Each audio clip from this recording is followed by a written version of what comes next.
Hello, everybody. Welcome to the Buckeye Weekly Podcast. I'm Tony Gerdeman here, as always, with Tom Orr. Tom, how's it going?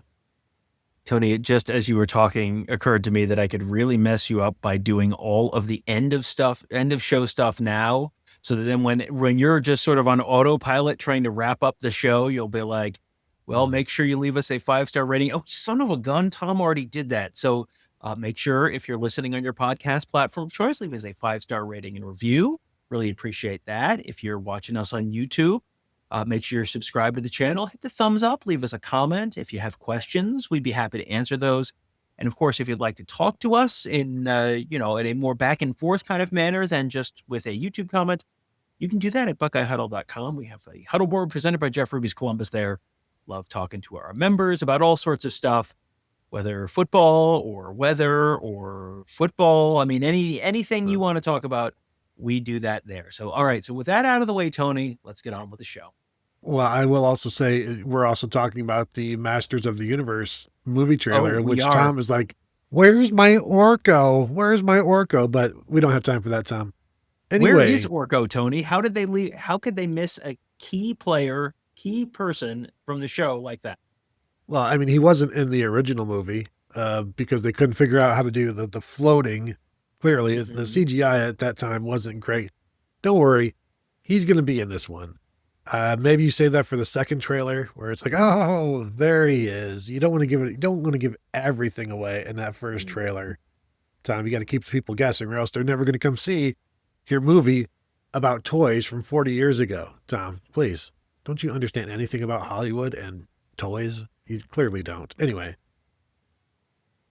this show is another listener question show, and it's one that is more important than Tom's infatuation with toy movies. This comes from, so I sent out the question, like, hey, any concerns, any questions, any, thoughts, and this came from at Silver Bullets 1. My only concern is the opposite edge guy from Kenyatta Jackson. And last year that was Caden Curry, so clearly no concern. This year, when you look at, okay, you got Kenyatta Jackson, everything's fine there, you're going to do just fine. And then you've got a list of guys, Tom, and I'll just run them through here. Bo Atkinson, who's going to be a fifth-year senior.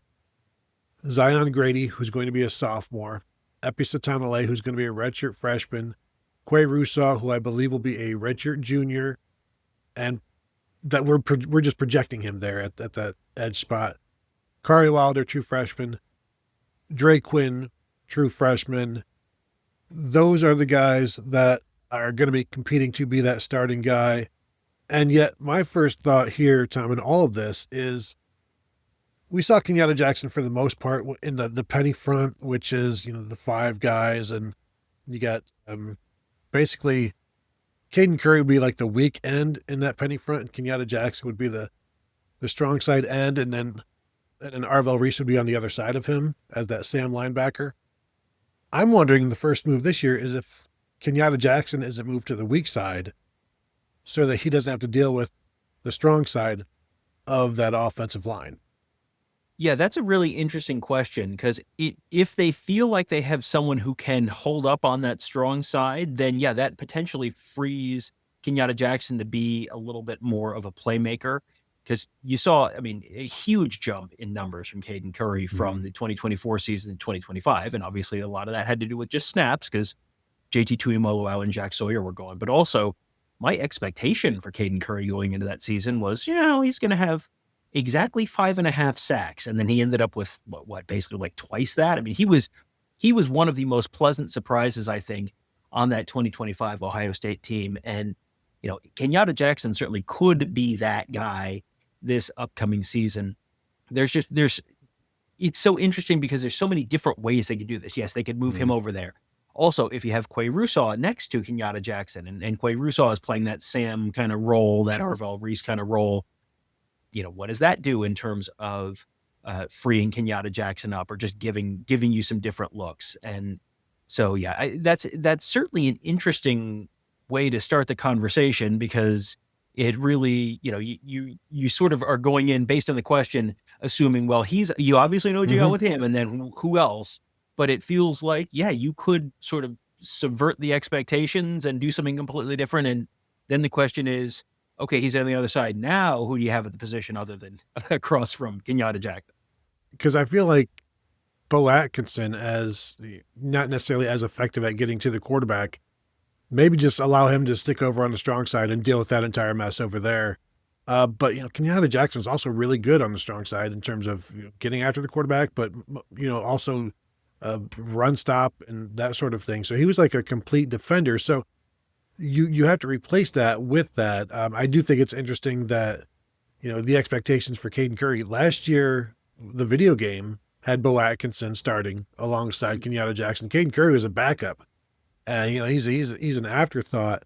But Bo Atkinson is going to be involved somewhere. Except you got to remember that Zion Grady started playing more than Bo Atkinson did this past year. So I don't know how this is all going to shake out, and who is Kenyatta Jackson's backup in that sort of rotation. How much will they be rotating? Because I do think Zion Grady's going to play. I think Bo Atkinson's going to play.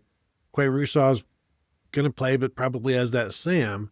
So like, who is either the second team weak side end, who is the second team strong side end, or the starter? I feel like it's going to be one way or the other. Zion Grady, who I think we saw mostly on the weak side, but Bo Atkinson saw him on both sides. To me, Bo Atkinson as a starter kind of limits the potential based on what we've seen to this point. But I guess it just depends on who's most comfortable where. And when Kenyatta Jackson asked to get after the quarterback more, and they said yes, has there been a conversation where Kenyatta Jackson has asked to play the weak side in order to come back? And what was that conversation? What was that answer? Probably in the affirmative to whatever he wanted. That's just a assumption on my part. But like, if he's not there, is Bo Atkinson good enough to be that strong side? Is Zion Grady big enough to handle that sort of stuff? Like, these are all still questions that we have to answer. Yeah, I think in my head, the most probable first snaps of the first game are Kenyatta Jackson on the strong side and Zion Grady on the weak side. That just feels like about as status quo as you can have, where it's just sort of, okay, where Kenyatta Jackson was last year, and then everyone take one step forward on the other side of the ball. Mm-hmm. And that feels like sort of the safest answer. And you're going to be, Zion Grady playing as much as he did and seeing the growth in his playing time and the growth in his role that you saw over the course of his true freshman year. That's a pretty good marker for this is someone who is on track for much bigger things. And generally, you're going to see a pretty good jump from year 1 to year 2 for guys along the lines. A lot of cases, you're just not big enough your first year. So the fact that Zion Grady was big enough and strong enough to at least be out there and starting to make a little bit of an impact there, especially towards the end of the season, that's a very, very good indicator that he could be on track for for bigger things in his second year. And no one is saying first team All-American, but he should be on track for bigger things and a bigger role this fall. So he's someone that I think is certainly an intriguing person on that side of the ball. And then behind him, I get to Epi Sitanale pretty quickly because he was someone who redshirted. You weren't going to play all of the true freshmen, 8 games, 10 games, whatever. But he's someone who, coming out of high school, they were pretty high on. He was a former UCLA commit, and they brought him in relatively late in that class. And then seems like he was, they let a lot of those freshman defensive linemen go. Mm-hmm. He's still here. That to me tells me that they look at him and see, okay, there's, this is someone who's probably ready to contribute. He feels like if you have Zion Grady with the ones and, Bo Atkinson is on the other side behind Kenyatta Jackson, then I'm looking at probably Epi Sitanale as the second guy there. And then the nice thing is, if you feel like you've got those 4 guys, you feel reasonably okay with those 4, then you've got a couple really talented true freshmen coming in, and you don't need them to contribute. But if they're ready to contribute, as Zion Grady did last year, then great. But you're not in a spot where you have to throw them into the fire before they're ready. I think the way you've laid it out is the simplest way to do it. And that would be the easiest. And I wonder if they decide that way just because it is the simplest and easiest way. And you kind of know the answers better that way. Especially with Texas, game 2, you want to know what you've got pretty early on. But I also think, as you said, the freshman Kari Wilder, Drake Quinn, I think Kari Wilder is going to factor in somewhere. Maybe play as much as Zion Grady, that sort of thing, especially this year losing Caden Curry. That's a lot of snaps that are probably not just going to go to one person, but maybe a couple, especially with the way he plays inside and outside. There's going to be a good amount of snaps for some people out there. So there you go. Just the concern on the opposite side from Kenyatta Jackson. They've got options.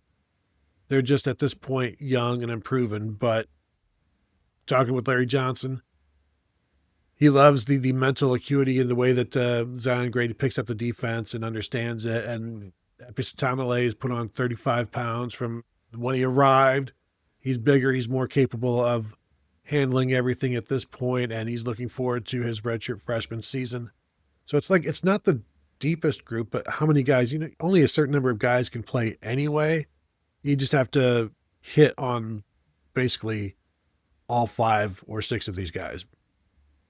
Yeah, the fact that they'd lost a number of guys who had been around for a few years, guys like Josh Mickens and Dom Kirks and guys like that, that the fact that those guys left and some of the younger guys are staying, that tells me that they feel reasonably good about that. But as you said, you've got to have a pretty good hit rate there because, you need 4 guys there. You have to get 4 guys, and you don't want to be relying on those true freshmen to be one of those guys on day one. That's a lot to ask from a true freshman.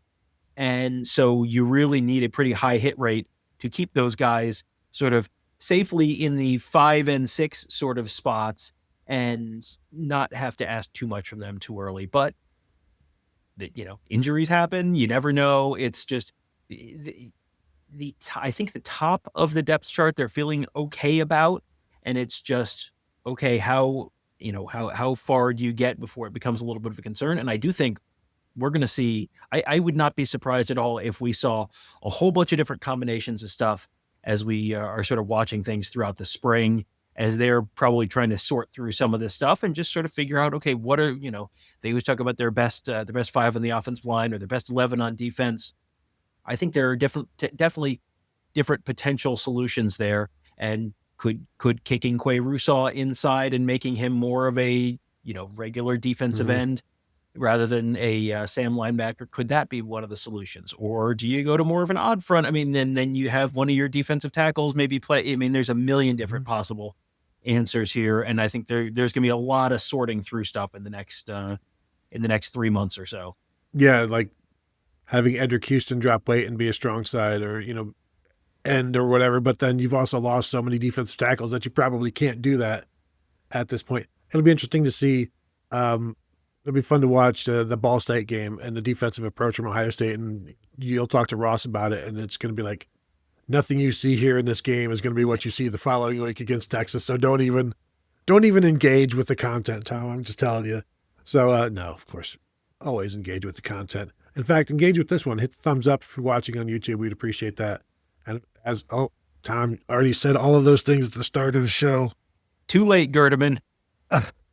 Goodbye, Tony. How's it going? No, thank you all for tuning in, and I'm going to go bye now. Goodbye. See ya.